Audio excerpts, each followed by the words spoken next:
Hello everyone, मैं सुनील एक बार फिर से आप सभी का हार्दिक स्वागत करता हूं एग्ज़ाम सिलेक्शन के ऑनलाइन डिजिटल प्लेटफॉर्म पर। और अगर आप एग्ज़ाम सिलेक्शन के अलावा ये वीडियो इंपीरियल एग्रो क्लासेस पे देख रहे हैं तो भी आपका हार्दिक स्वागत है। देखिए, अपनी बायोलॉजी की लाइव टेस्ट सीरीज चल रही थी daily superfast division jet ICR BHU CUET 2022 के लिए मैं आपको इंपॉर्टेंट क्वेश्चन सोल्व करवा रहा था। फिर से मैं आप लोगों को बता देता हूँ, ये कोई क्लास नहीं है, ये सिर्फ और सिर्फ आपकी तैयारी को जांचने का एक जरिया है। एक सिर्फ और सिर्फ टेस्ट लिया जा रहा है जिसमें आपको क्वेश्चन दिए जाएंगे और उनके राइट आंसर आपको देने हैं। हाँ बिल्कुल, यहाँ पर मैं जो भी जानकारी आप लोगों को दूंगा बिल्कुल ऑथेंटिक होगी, बिल्कुल एक ऑथेंटिक सोर्स से ली गई है, इसलिए गलत जानकारी मैं आप लोगों को नहीं दूंगा। इसलिए प्लीज़ वीडियो को लाइक कर दीजिए, चैनल को सब्सक्राइब कर लीजिए ताकि फ्यूचर में आने वाली वीडियोस की नोटिफिकेशन आपको मिलती रहे। और अगर आप ये इंपीरियल एग्रो क्लासेस पे देख रहे हो तो एग्ज़ाम सिलेक्शन का जो चैनल है उसका लिंक मैंने डिस्क्रिप्शन में दिया है, वहाँ से उसको सब्सक्राइब कर लीजिए क्योंकि सारी क्लासेस वहीं पर लगती हैं। ठीक है, तो चलिए शुरू करते हैं, क्वेश्चन नंबर फर्स्ट की तरफ बढ़ते हैं।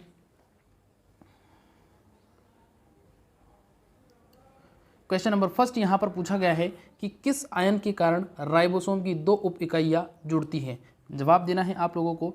ऑप्शन नंबर ए है आपका मैग्नीशियम, बी है कैल्शियम, सी है कॉपर और डी है मैग्नीज। ये आज जो मैं प्रश्न आपके लेके आया हूँ ये पीछे जो एग्ज़ाम हैं उन सभी के अंदर पूछे गए हैं। हालांकि मैं रोज़ाना जो प्रश्न लाता हूँ वो पीछे जितने भी एग्ज़ाम आपके हुए हैं जेट ICR BHU उनके अंदर से मैं निकाल के लाता हूँ ताकि आप लोगों की तैयारी और ज़्यादा अच्छी हो सके, है ना। यहाँ पर पूछा गया है किस आयन के कारण राइबोसोम की दो उप इकाइयाँ जुड़ती है। इसका आंसर देना है। ऑप्शन नंबर ए है मैग्नीशियम, बी है कैल्शियम, सी है कॉपर और डी है मैग्नीज।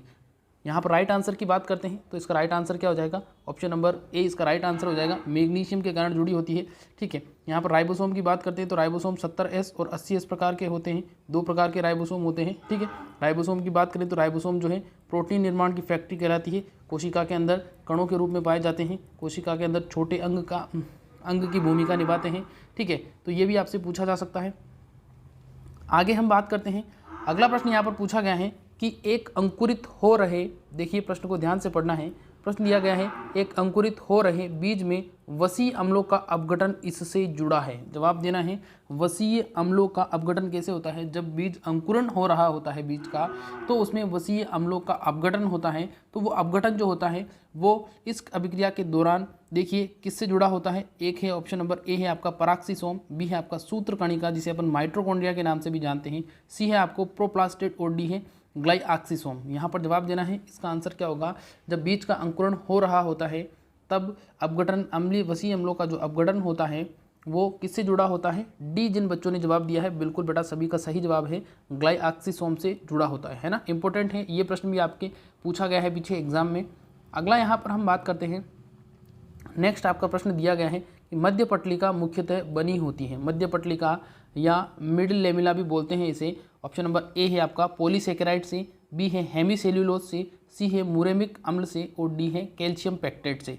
आपको कमेंट करके बताना है। और जो बच्चे जुड़े हुए हैं बिल्कुल बेटा सभी का हार्दिक स्वागत करता हूं। और फिर से बता देता हूं, इंपीरियल एग्रो क्लासेस पे अगर ये आप क्लास देख रहे हो तो आप इंपीरियल एग्रो क्लासेस जो वीडियो है उसके डिस्क्रिप्शन में मैंने लिंक दिया है, वहाँ से आप एग्जाम सिलेक्शन को ज्वाइन कर लीजिए।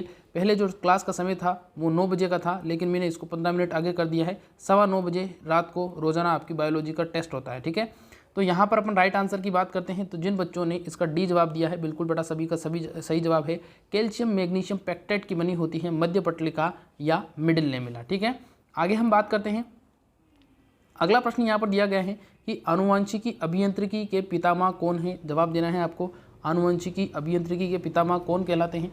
ऑप्शन नंबर ए है आपका स्टीवर्ट लीन, बी है आपका स्टैनले, ऑप्शन नंबर सी है आपका पॉल बर्ग और डी है कैरीमोलिस। जवाब देना है आनुवंशिकी अभियांत्रिकी के पितामह किसे कहा जाता है ना। कमेंट करके बताना है क्या हो जाएगा इसका right answer. Option number A, B, C या डी। बिल्कुल जिन बच्चों ने इसका जवाब दिया है ऑप्शन नंबर सी वाला बिल्कुल सबका सही जवाब है, पॉल बर्ग इसका राइट आंसर हो जाएगा। पॉल बर्ग को हम आनुवंशिकी अभियांत्रिकी के पिता माँ के रूप से जाने जाते हैं, या फादर भी इसको अपन कह सकते हैं। ठीक है, फादर भी इसको अपन कह सकते हैं। ठीक है, आगे हम बात करते हैं। अगला प्रश्न यहाँ पर दिया गया है कि रासायनिक चाकू से अभिप्राय है। जवाब देना है आपको, जो केमिकल नाइफ हैं वो क्या हो जाएंगे। ऑप्शन नंबर ए है आपका पॉलीमरेज, बी है एंडोन्यूक्लियेज, सी है राइबोन्यूक्लियेज और डी है आपका सेलुलेजेज। Option number A, B, C या डी। जवाब देना है आपको।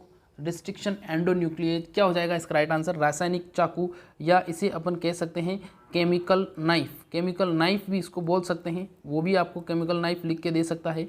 तो इसका कमेंट करके आप लोगों को जवाब देना है। ये आज जो अपनी क्लास लग रही है, आज अपनी तीसरी क्लास है। इससे पहले मैं 2 क्लासेस के क्वेश्चंस आप लोगों को सोल्व करवा चुका हूँ, है ना। यहाँ इसका राइट आंसर हो जाएगा ऑप्शन नंबर बी वाला इसका राइट आंसर हो जाएगा। जिन बच्चों ने इसका बी जवाब दिया है एंडोन्यूक्लियस, बिल्कुल सभी का सही जवाब है। ठीक है, आगे हम बात करते हैं। अगला प्रश्न देखिए क्या है। नेक्स्ट प्रश्न यहाँ पर दिया गया है कि टमाटर की फ्लेवर सावर किस्म अन्य किस्मों की तुलना में अधिक समय तक खराब नहीं होती है। इसका जवाब देना है आप लोगों को कि खराब नहीं होने के पीछे का कारण क्या है। ऑप्शन नंबर ए है आपका पॉलीग्लाइकोलिस अधिक मात्रा में बनता है या पाया जाता है। ऑप्शन नंबर बी है पॉलीग्लाइकोलिस कम मात्रा में बनता है या पाया जाता है। सी है विटामिन ए की अधिक मात्रा और डी है पीड़क प्रतिरोधक किस्म। फ्लेवर सावर आप एग्रीकल्चर में भी पढ़ते हो। फ्लेवर सावर टमाटर की वैरायटी के बारे में बताया जाता है। इसके बारे में ऐसा कहा जाता है कि इसके अंदर जो इसके छिलके और इसके गूदे को जो गलाने वाला जीन है उसको यहाँ से रिमूव किया गया है। और यहाँ पर अगर अपन बात करें तो ये जो इसका गूदा है उसको ख़राब होने से, उसको सड़ने से बचाता है, क्योंकि टमाटर की एक प्रकृति होती है ये जल्दी ही ख़राब हो जाता है ना। तो इसको ख़राब होने से बचाने के लिए टमाटर की एक नई किस्म फ्लेवर सावर को डेवलप किया है। तो इसका राइट आंसर क्या हो जाएगा? इसके अंदर क्या होता है, पॉलीग्लाइकोलिस जो होता है उसकी कम मात्रा बनती है और अधिक मात्रा बनने के कारण क्या होता है ये जल्दी ही ख़राब हो जाता है। और जब मात्रा कम बनेगी तो जो हमारा टमाटर है वो अधिक समय तक खराब होने से बच जाएगा। ठीक है, तो ये इंपॉर्टेंट है बेटा, ध्यान रखना। ये वैरायटी आपके एग्रीकल्चर के एग्जाम हैं, इसीलिए आपके एग्रीकल्चर के अंदर भी पूछी जा सकती है। ठीक है, चलिए हम आगे बात करते हैं। अगला प्रश्न यहाँ पर दिया गया है कि आनुवंशिकी अभियांत्रिकी संभव है। आप लोगों को बताना है आनुवंशिकी अभियांत्रिकी संभव है क्योंकि ऑप्शन नंबर ए है यहाँ पर क्योंकि डीएनए को विभिन्न स्थलों से काट सकते हैं। ऑप्शन नंबर बी है डीएनए के साथ जीवाणु क्रियाकलाप कर सकते हैं। ऑप्शन नंबर सी है डीएनए रेप्लिकेशन और ऑप्शन नंबर डी है आपका कोई नहीं। अब आनुवंशिकी अभियांत्रिकी जो संभव हो पाई है वो किसके कारण संभव हो पाई है, कमेंट करके बताना है। बिल्कुल बेटा, जो बच्चे जुड़े हुए हैं मैं सभी का बहुत बहुत हार्दिक स्वागत करता हूं एग्ज़ाम सिलेक्शन के ऑनलाइन डिजिटल प्लेटफॉर्म पर। और इंपीरियल एग्रो क्लासेस पे देख रहे हो तो फिर से मैं कह देता हूं कि रोज़ाना रात को 9:15 बजे एग्ज़ाम सिलेक्शन चैनल पर क्लास लगती है और केमिस्ट्री वगैरह की क्लासेस भी वहां पर आती हैं। तो इसके लिए आप चैनल को ज्वाइन कर सकते हो, लिंक आपको डिस्क्रिप्शन में मिल जाएगा। ठीक है, यहाँ पर राइट आंसर की बात करते हैं तो इसका राइट आंसर हो जाएगा, जिन बच्चों ने इसका ए जवाब दिया है बिल्कुल बेटा सभी का सही जवाब है।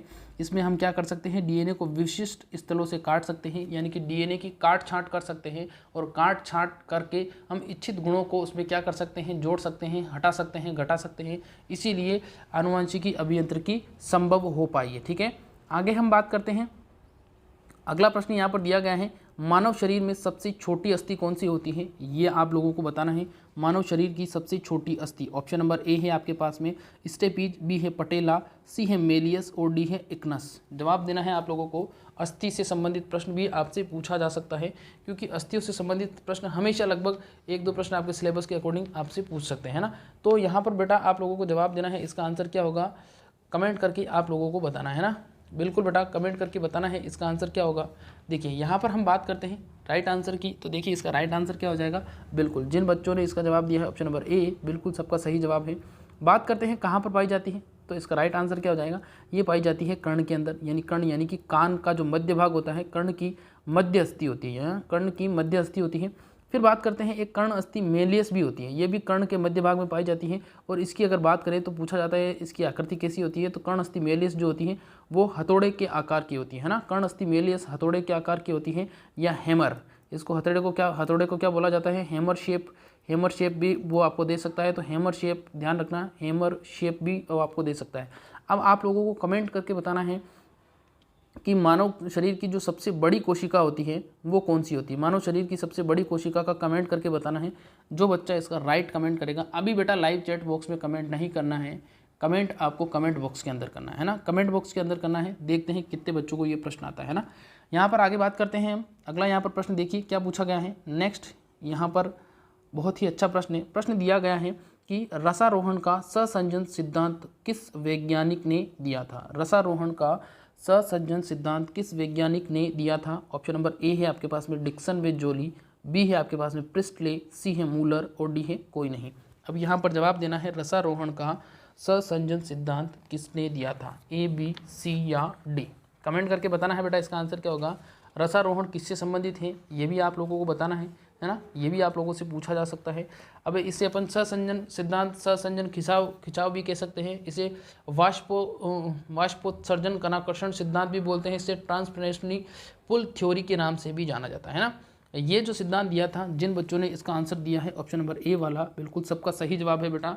ये सिद्धांत 1894 में, ध्यान रखना कब दिया था, 1894 में दिया था। किसने दिया था, डिक्सन और जोली, दो वैज्ञानिक थे, उन्होंने दिया था। और उनके आधार पर इन्होंने बताया था कि आसंजन बल होता है, किसके अंदर होता है, पानी के जो कण होते हैं उनके बीच में बल होता है, और वो बल जो होते हैं वो एक दूसरे, जो बल होता है उसके द्वारा एक दूसरे जल के अणु को खींचा जाता है। ठीक है, अब यहाँ पर बात करते हैं, एक प्रिस्टले है, प्रिस्टले ने भी एक सिद्धांत दिया था। प्रिस्टले की अगर अपन बात करें तो उन्होंने मूल दाब सिद्धांत दिया था, ये भी आप लोगों से पूछा जा सकता है। तो मूल दाब, रसारोहण का मूल दाब सिद्धांत अगर आपसे पूछता है तो मूल दाब सिद्धांत का आप लोगों को ध्यान रखना है, किसने दिया था, प्रिस्टले ने दिया था। और प्रिस्टले ने 1916 में ये सिद्धांत दिया था, है ना, कब दिया था, 1916 के अंदर ये सिद्धांत दिया था। ठीक है, आगे बात समझ में। इसके अंदर उन्होंने बताया था कि मूल दाब एक धनात्मक दाब होता है, जो कुछ पौधों की जड़ों के अंदर क्या करता है, जाइलम शेप में विकसित होता है। और इसके अलावा इन्होंने बहुत सारी बातें बताई थी। ठीक है, हम आगे बात करते हैं। हालांकि ये अपनी थ्योरी क्लास नहीं है, लेकिन इससे जुड़े कुछ बातें आपको बताना पड़ता है ना। अगला यहाँ पर दिया गया है नेक्स्ट, कोशिका, बहुत ही अच्छा प्रश्न है। कोशिका की विभिन्न क्रियाओं का मुख्य क्षेत्र क्या है, जवाब देना है कोशिका की विभिन्न क्रियाओं का मुख्य क्षेत्र। ऑप्शन नंबर ए है आपका केंद्रक, बी है आपका प्लाज्मा झिल्ली, सी है गोल्जी काय और डी है कोशिका द्रव। कोशिका की विभिन्न क्रियाओं का मुख्य क्षेत्र, यानी कोशिका जो है, सेल जो है आपकी, उसके अंदर विभिन्न जितनी भी क्रियाएं होती हैं वो कोशिका के कौन से भाग में होती हैं।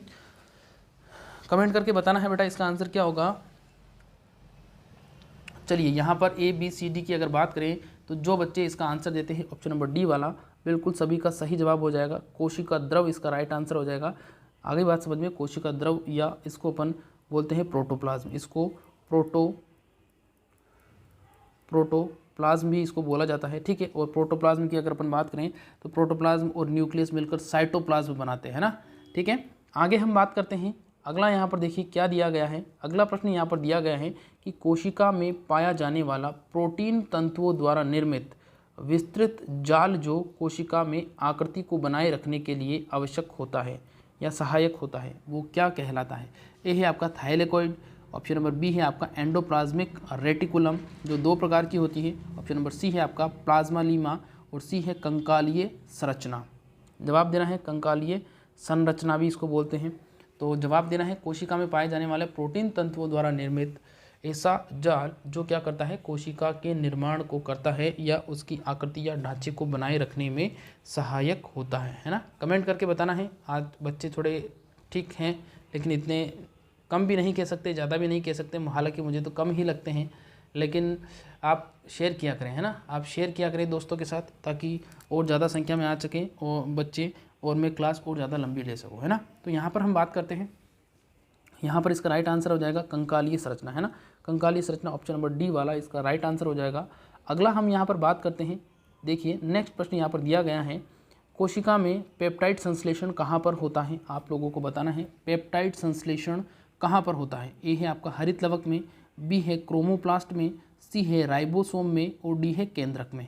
कोशिका में पेप्टाइड संश्लेषण कहाँ पर होता है, जवाब देना है पेप्टाइड संश्लेषण का, कि पेप्टाइड संश्लेषण जो है वो कोशिका में कहाँ पर होता है। बिल्कुल सभी बच्चों का बेटा तैयारी जो है वो काफ़ी अच्छी है, आप लोगों के कमेंट में देख रहा हूँ, बिल्कुल बेटा सभी की तैयारी बहुत अच्छी है। यहाँ पर हम बात करते हैं राइट आंसर की, कोशिका जो है उसके अंदर अगर बात करें पेप्टाइड की, तो पेप्टाइड संश्लेषण आपका राइबोसोम के अंदर होता है। ठीक है, आगे बात समझ में, राइबोसोम प्रोटीन निर्माण फैक्ट्री के नाम से भी जानते हैं, सभी बच्चों ने इसका सही जवाब दिया है। क्रोमोप्लास्ट की बात करें तो रंग वगैरह निर्माण करते हैं, प्रदान करते हैं।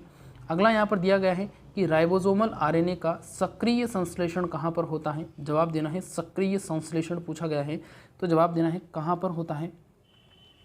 ए है आपका लयन काय में, बी है केंद्रिका, सी है केंद्रक द्रव और डी है आपका राइबोसोम। राइबोसोमल आरएनए के भी प्रकार आप लोगों ने पढ़े होंगे, डीएनए और आरएनए के प्रकार, ये भी इंपॉर्टेंट हैं, इसके बारे में भी कभी डिस्कस करेंगे हम, और इससे संबंधित भी क्वेश्चन लेके आऊँगा। कुछ बच्चे बोल रहे थे कि सर सिर्फ और सिर्फ सेल बायो के प्रश्न मत करवाइए, हालांकि अपन जब बेसिक पढ़ते हैं तो शुरुआत सेल से ही की जाती है, कोशिका से ही की जाती है, इसलिए मैं कोशिका के क्वेश्चन ला रहा था। तो 2 क्लास हो गई है, उसमें कोशिका के आज भी मैंने क्वेश्चन डाले हैं, लेकिन आज थोड़े कम डाले हैं ना। यहाँ पर हम बात करते हैं राइबोसोमल की। तो राइबोसोमल आरएनए जो है उसका निर्माण केंद्रिका में होता है। जिन बच्चों ने इसका बी जवाब दिया है, बिल्कुल बेटा सभी का सही जवाब है। ठीक है, आगे हम बात करते हैं।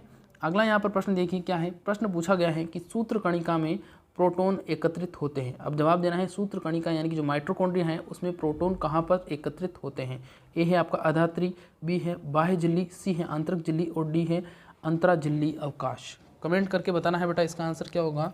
सूत्र कणिका जिसको अपन और किस नाम से जानते हैं, माइटोकॉन्ड्रिया के नाम से भी जानते हैं। माइटोकॉन्ड्रिया नाम इसको सी बेंडा ने दिया था और इसको कोशिका का पावर हाउस के नाम से भी इसे जाना जाता है। और ये सारे के सारे प्रश्न अपन पीछे जो क्लास हुई थी उसके अंदर अपन ने डिस्कस कर लिया था कि इसके अलावा और इसको क्या क्या कहा जाता है। सी बेंडा ने इसको नाम दिया था। इसके अलावा इसको सबसे पहले रेखित पेशियों के अंदर खोजा गया था, ये भी इंपॉर्टेंट है, ये भी आप लोगों से पूछा जा सकता है। ठीक है, तो ये सारे के सारे जो थे अपन ने डिस्कस कर लिए थे। यहाँ पर अपन बात करते हैं, देखिए इसका जो राइट आंसर है वो क्या हो जाएगा, ऑप्शन नंबर डी वाला। जिन बच्चों ने इसका जवाब दिया ऑप्शन नंबर डी अंतराझिल्ली अवकाश, बिल्कुल बेटा सबका सही जवाब है ना। आप कमेंट थोड़े जल्दी किया करें, सभी का सही जवाब है अंतराझिल्ली अवकाश, इसका राइट आंसर हो जाएगा। अगला हम यहाँ पर बात करते हैं। नेक्स्ट प्रश्न यहाँ पर दिया गया है कि निम्न में से कौन सा रोग मादा मच्छर के काटने से होता है। जवाब देना है मादा मच्छर के काटने से कौन सा होता है। ए है आपका अमीबियासिस, बी है टाइफाइड, सी है न्यूमोनिया और डी है फिलेरियासिस। जवाब देना है बेटा निम्न में से कौन सा रोग मादा मच्छर के काटने से होता है। मादा मच्छर के काटने से बताना है आप लोगों को।